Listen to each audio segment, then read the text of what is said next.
13 लोगों की हुकूमत है भाई, 13 महीने भी अभी पूरे नहीं हुए आपको, आपने बेड़ा गर्क कर दिया मुल्क का।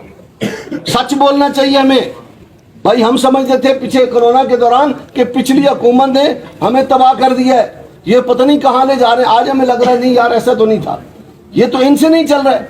डार साहब को ऐसे बुलाया गया जैसे टार्जन की वापसी हो रही है। इतना शोर मचा कि डार साहब जब आएंगे डॉलर 150 पे आ जाएगा, पेट्रोल 100 पे आ जाएगा। वो डॉलर ही डार साहब को बहा के ले गया। आप ऐलान करते हैं, सूबे मानते नहीं है। वफाक 27 किलोमीटर के अंदर फैजाबाद तक हुकूमत हो जाती है, चलो जी ऐलान हो गया, वफाकी हुकूमत ऐलान कर दिया, फैजाबाद से आगे मानता कोई नहीं। सबसे बड़ा बोझ आप हमारे ऊपर हैं। अरबों रुपए आपकी तनख्वाहें, अरबों रुपए की आपकी मराहत है। हम क्या करते हैं, सुबह से आते हैं, रात 12-1 बजे तक जलील होते हैं। हाजा आसिफ साहब ने बात की कि हमसे जो मुशावरत हुई थी, ताजरों को हमने एतमाद में लिया है। जैसे मेरे भाई कह रहे हैं, हमने उनको तजावीज दी थी और मैंने कहा था कि 10 बजे से पहले कारोबार और रेस्टोरेंट 12 बजे से पहले हम बंद नहीं करेंगे। हमने दूसरी उनको तजवीज ये दी थी कि हम ऐलान कर देंगे पूरे मुल्क में जो ताजिर 10 लाइटें जलाता है वो 5 जलाएगा, जो 20 चलाता है वो 10 चलाएगा। लेकिन आप मेहरबानी करें, दुनिया की मिसाल हमें न दें। दुनिया में पेट्रोल मुफ्त नहीं होता है, दुनिया में गैस मुफ्त नहीं होती है, दुनिया में बिजली मुफ्त नहीं होती है, दुनिया में गाड़ियां मुफ्त नहीं होती हैं जो आप इस्तेमाल कर रहे हैं, दुनिया में घर मुफ्त नहीं है। सबसे बड़ा बोझ आप हमारे ऊपर हैं। अरबों रुपए आपकी तनख्वाहें, अरबों रुपए की आपकी मराहत है। हम क्या करते हैं, सुबह से आते हैं, रात 12-1 बजे तक जलील होते हैं। कौन शौक से बैठता है दुकान पे? दुकानदार उस वक्त घर जाता है जब वो देखता है कि मेरे अखराजात अब पूरे हो गए हैं। और अगर किसी वजह से खुदा न खास्ता उसका रेस्टोरेंट या दुकान बंद हो जाए एक दिन, तो उसको मुश्किलात होती है, फिर वो महीना पूरा उसको पूरा नहीं कर सकता है। ये किसको पता है? ये क्या जाने कि दुकानदार ये होते हैं दुकानदार। ख्वाजा आसिफ साहब, वजीर आजम साहब, आप मेरे साथ दुकान खोलते, रेस्टोरेंट खोलते, मैं पूछता आप क्या कह रहे हैं। खुदा के लिए ऐसा काम न करें। दूसरे सूबे आपकी बात नहीं मान रहे हैं। या 18वीं तरमीम आपने ही की थी मंजूर, उसका आज नुकसान हो रहा है। कल कोरोना में भी हो रहा था और आज भी हो रहा है कि आप ऐलान करते हैं, सूबे मानते नहीं है। वफाक 27 किलोमीटर के अंदर फैजाबाद तक हुकूमत हो जाती है, चलो ये ऐलान हो गया, वफाकी हुकूमत ऐलान कर दिया, फैजाबाद से आगे मानता कोई नहीं है। और भाई इस तरह के काम नहीं करें। हमने उस मुशावरती जो मीटिंग थी उसमें साफ कहा था कि आप पहले सूबों के साथ बैठें, पहले आप एक पिच पे तो है हुकूमत, फिर हमारे साथ बैठे, फिर जब आप हमारे साथ बैठे हम आपको अच्छा रास्ता बताएंगे। लेकिन आप इस तरह करेंगे तो फिर हम आपकी बात ये नहीं मानेंगे। देखिए ये मुल्क हमारा है, हमें इसका एहसास है। सबसे ज्यादा ताजिर इस मुल्क को चलाने में अहम किरदार अदा कर रहा है, आपका कोई नहीं है। आप प्रोटोकॉल अभी तो ले रहे हैं, 2-2 गाड़ियां आगे पीछे होते हैं। जब आप हुकूमत से उतरते हैं तो वही पुलिस आपके पीछे होती है, वही पुलिस आपको सेंटर में बिठा के काबू किया होता है। तो बराए मेहरबानी ये प्रोटोकॉल छोड़ दें, ये मुफ्त बिजली छोड़ दें, ये मुफ्त गैस छोड़ दें, ये जो मराहत है आपकी ये छोड़ दें, ये हवाई जहाजों पे मुफ्त चढ़ना छोड़ दें। जब आप ये छोड़ देंगे मुल्क कसम से ठीक हो जाएगा। और जब आप अपना हीटर और एसी बंद करेंगे, हर गरीब का पंखा चलेगा। और कारोबार के लिए मैं गुजारिश करूं, कारोबारी तबके में एक लैरी किंग के प्रोग्राम में उसने रेगन से कहा कि आप मुल्क के सदर बने, आप किससे बात करेंगे सबसे पहले? तो उन्होंने कहा मैं ताजरों से बात करूंगा। ये ताजरों से बात करने के लिए तैयार नहीं है। देखें ये ताजिर ही इस मुल्क को, मुझे बताए कोई कि कौन और टैक्स देता है? सरकारी लोग कोई टैक्स नहीं देते हैं। उनका अगर 10,000 रुपया कटता है तो 5 लाख की मराहत ले लेते हैं। वो सारी चीजें हेल्थ तक मुफ्त होती हैं। दुकानदार को एक डिस्प्रिन की गोली नहीं देते। लेकिन आप कहते हैं ये टैक्स हो रहा है, ये जखीरा अंदोज है, ये मुनाफाखोर है, ये हमारी बात नहीं मानता है। और भाई हम आपकी बात नहीं मानेंगे इसलिए कि आपकी बात जायज नहीं है। आप दलील के साथ हमारे साथ बात करें, हम आपके साथ बात करने के लिए तैयार हैं। लेकिन इस तरह आप एकदम से जबरदस्ती 13 लोगों की हुकूमत है भाई, 13 महीने भी अभी पूरे नहीं हुए आपको, आपने बेड़ा गर्क कर दिया मुल्क का। सच बोलना चाहिए हमें भाई। हम समझते थे पीछे कोरोना के दौरान कि पिछली हुकूमत ने हमें तबाह कर दिया है, ये पता नहीं कहां ले जा रहे हैं। आज हमें लग रहा है नहीं यार, ऐसा तो नहीं था, ये तो इनसे नहीं चल रहा है।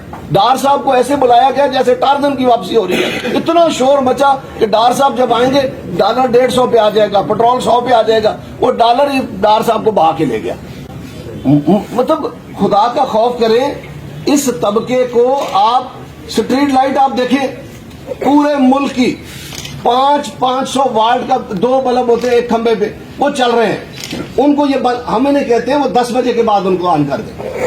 6 سے 10 بجے تک پیک آورز ہیں, اور اس پیک آورز میں تاجر ہو, ریسٹورنٹ والا ہو یا شادی ہال والا, سب سے مہنگی بجلی خرید رہا ہے. اور بھائی اچھا جو خریدار ہوتا ہے اس کو چیز دی جاتی ہے, اور 10 بجے کے بعد وابڈا ہمیں کہتا ہے کہ یار کوئی تو بجلی جلائے, کوئی ہے جو بجلی جلائے, کیونکہ 10 بجے کے بعد 90% دکانیں بند ہو جاتی ہیں. اگر آپ کے ریسٹورنٹ رہ جاتے ہیں تو ان کو بجلی دیں, یہ چلائیں گے تو آپ کو پیسے آئیں گے, اور سب سے زیادہ پیسے آئیں گے. کوئی مشکل, یہ میرے خیال میں تاجروں کا 1% بھی نہیں بنتے ہیں جو ریسٹورنٹ ہیں, اور اگر 1% کو آپ بجلی نہیں دے سکتے تو پھر آپ نے کرنا کیا ہے. یہ آپ کو پیسے دے رہا ہے, جو آپ کو پیسے دے رہا ہے اس کو چلائیں, جو نہیں دے رہا ہے اس کی بجھائیں. ایسے نہیں چلے گا کہ آپ جو مرضی کریں گے. اب ملک چینج ہو گیا ہے, عوام کو تھوڑا سا شعور آ گیا ہے کہ نہیں یار ایسے نہیں ہوگا. خواجہ صاحب آپ برائے مہربانی, صوبوں نے آپ کی مانی نہیں ہے, اس کو واپس لیں, اور اگر آپ توانائی بچانا چاہتے ہیں تو پہلے خود مثال بنیں. ساری چیزیں آپ کہیں جی آج ختم ہے, یہ 30%, یہ 20%, یہ 10% اس میں کم کر دیا. کس نے دیکھا وہاں جا کے کہ آپ نے 30% کم چلا رہے ہیں. ہمیں تو آپ جائے نا تاجر داخل کوئی نہیں ہونے دے گا یہ ریڈ زون سے آگے. اور بھائی نہ کریں اس ملک کے ساتھ, یہ مذاق نہ کریں. ہم کسی صورت بھی 8:30 بجے دکانیں بند نہیں کریں گے. اور یہ کہہ رہے ہیں جی شادی ہال 10 بجے, اور شادی ہال تو پہلے ہی 10 بجے بند ہوتے ہیں. پتہ ہے نا آپ کو, شادی ہال 10 بجے بتیاں بند کر دیتے ہیں, وہ بند ہو جاتا ہے. اور آپ کو پتہ ہونا چاہیے کہ شادی ہال تو جی پہلے بند ہو جاتے ہیں, لہذا ہم دکانوں کے لیے احکامات دے رہے ہیں. بالکل نہیں. آپ سیاسی عدم استحکام کا شکار ہیں. جب تک آپ سیاسی استحکام ملک میں نہیں لائیں گے, یہ اسی طرح کی پہلے ایسا ہوتا تھا جب حکومت ٹوٹ رہی ہوتی تھی یا کچھ ہوتا تھا, لوگوں کے ذہن میں ہوتا تھا مارشل لا لگنے والا ہے یا حکومت, دو میں سے کچھ ہو جاتا تھا. یہ کچھ بھی نہیں ہو رہا, ہم ادر میں لٹکے ہوئے ہیں. جب ہم لٹکے ہوئے ہیں تو ہمیں کچھ سمجھ نہیں آ رہی. اسٹاک ایکسچینج ہمارا کام نہیں کر رہا ہے, ہم پریشانی کے عالم میں ہیں کہ بھائی سیاست دان جب ایک پچ پہ کھڑے ہوں گے, الیکشن ہو جائے. دیکھیں میں غیر سیاسی آدمی ہوں, ہم نے پچھلی حکومت کے خلاف بھی انتہا کے احتجاج کیے ہیں, ریڈ زون میں داخل ہوئے ہیں, سرینہ چوک میں گئے ہیں, وزیر اعظم ہاؤس کا گھیراؤ کیا ہے. لیکن ہم گزارش کر رہے ہیں کہ آپ برائے مہربانی ملک میں الیکشن کرائیں. ایک مضبوط حکومت آپ کی آئے یا جس کی آئے, وہ پھر صحیح معنوں میں ایک وہ ہو جائے گا کہ لوگ مان لیں گے کہ اب حکومت آ گئی ہمارے لیے اچھا کرے گی, ہر کام ٹھیک ہونا شروع ہو جائے گا. لیکن اس وقت حکومت کا دھیان کہیں اور ہے. صبح سے رات تک تمام منسٹر, کسی ٹی وی چینل پہ کوئی سوال کسی منسٹر سے کوئی کرے, کسی ایم این اے سے کرے, وہ عمران کہتا ہے, عمران خان. او بھائی بس کر دیں یار, آپ جب سے آئے عمران خان کہہ رہے ہیں, اب عوام کر لیں نا, مہربانی کریں عوام کی بات کر لیں. ملک کو اگر ٹھیک کر سکتے ہیں تو کر لیں, نہیں تو الیکشن کرائیں تاکہ ملک اچھائی کی طرف چلا جائے, بہتری کی طرف چلا جائے. ہم واضح کر دینا چاہتے ہیں کہ 10 بجے سے پہلے دکانیں نہیں بند کریں گے. اور ایک گزارش کر دوں, سوال بیٹھتا ہے کہ تاجر ایسا کیوں کرتے ہیں. ملک میں 10 بڑے شہر ہیں جس میں 10 بجے تک دکانیں کھلی رہتی ہیں, باقی تمام شہروں میں آلریڈی 8 بجے بند ہو جاتی ہیں.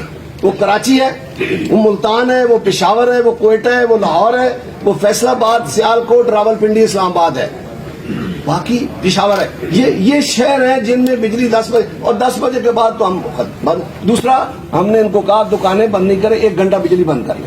بھائی 9 سے 10 بجے تک آپ بجلی بند کر لیں, 8:30 کہہ رہے ہیں نا, 9 سے 10 جب بجلی بند ہوگی تو ہمارے یو پی ایس چل جائیں گے, کوئی جنریٹر چلا لے گا. جنریٹر بھی 1% بھی نہیں ہوتے مارکیٹوں میں, تو یہ کام چل جائے گا. لوگ 10 بجے تک گھروں کو چلے جائیں گے, تو وہ کیا کہتے ہیں, سانپ بھی مر جائے گا, لاٹھی بھی بچ جائے گی, توانائی بھی بچ جائے گی, اور کاروبار کا پہیہ چلتا رہے گا.